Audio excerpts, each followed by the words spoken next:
Bonsoir, bonsoir à tous et bienvenue sous le soleil du Kruisbreis, sous le soleil du Centre-Bretagne.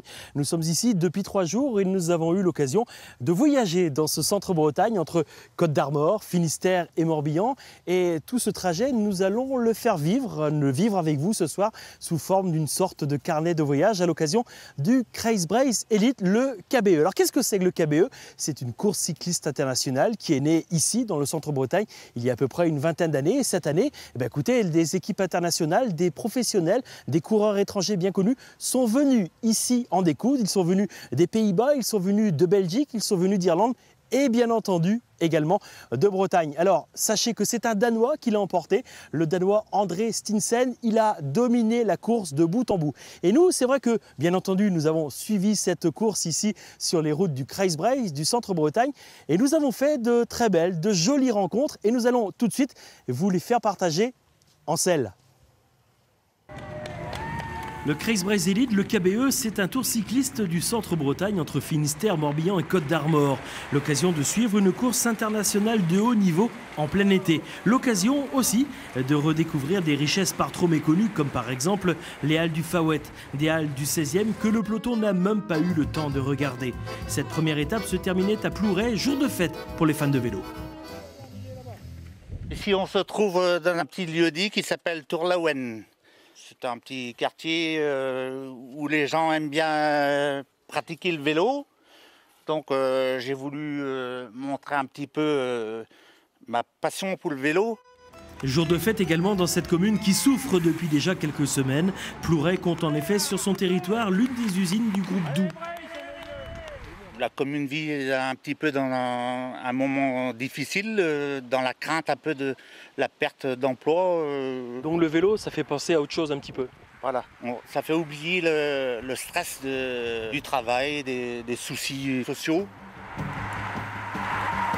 La première étape, elle se résume en fait en une course-poursuite entre une échappée et le peloton. Sur le circuit d'arrivée, le groupe de tête voit son avance fondre. Le breton Florian Guillou et ses camarades conservent seulement quelques mètres d'avance sur la ligne d'arrivée. Victoire du Danois André Stinsen, Guillou est 4e, pas mal pour une reprise de la compétition.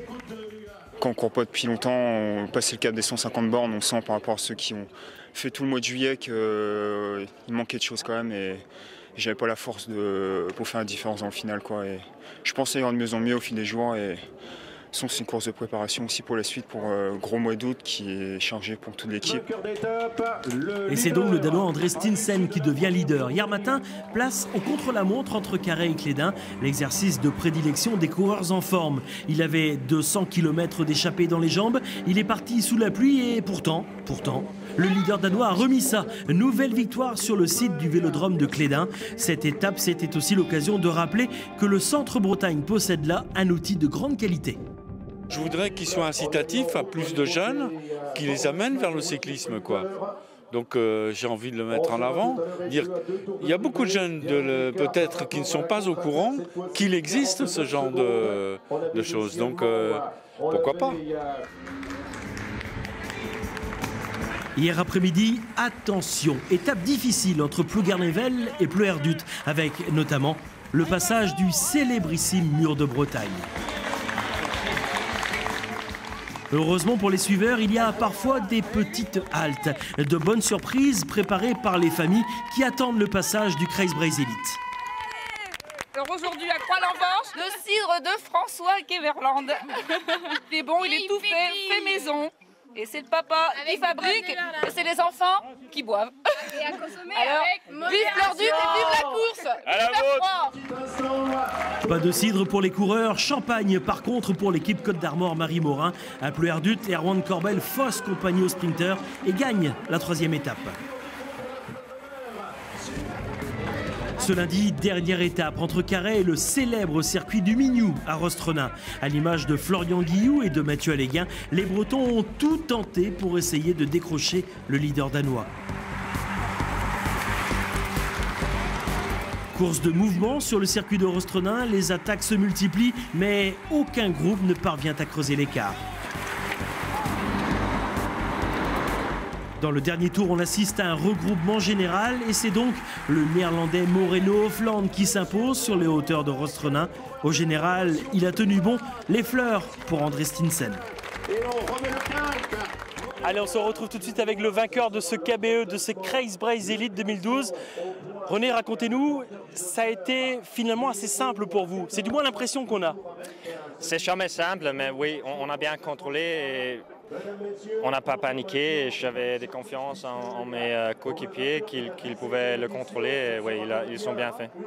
Parlez-nous de ces 4 jours dans le Centre-Bretagne. Est-ce que vous vous attendiez à une course aussi difficile? Je savais que ce n'est pas ma première fois en Bretagne, mais oui, donc je savais que c'était un parcours difficile et les routes avec tous les virages et l'asphalte dur, c'est jamais facile, mais je pense qu'avec l'équipe ici, on a très bien fait et on a presque couru comme une équipe World Tour pour le contrôler. C'est bon de voir.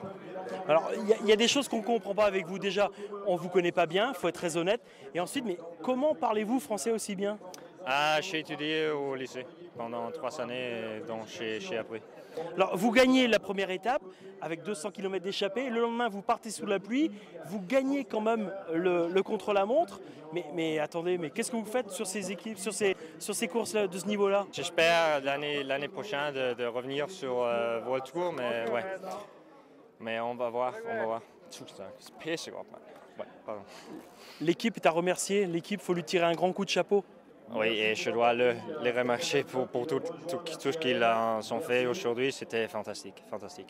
Merci et bravo. Voilà, c'est ainsi que se termine notre édition spéciale consacrée au Kreiz-Breizh Elite, ici en direct de Rostronin. On se retrouve demain soir pour une nouvelle édition de votre journal lilloise. Bonsoir.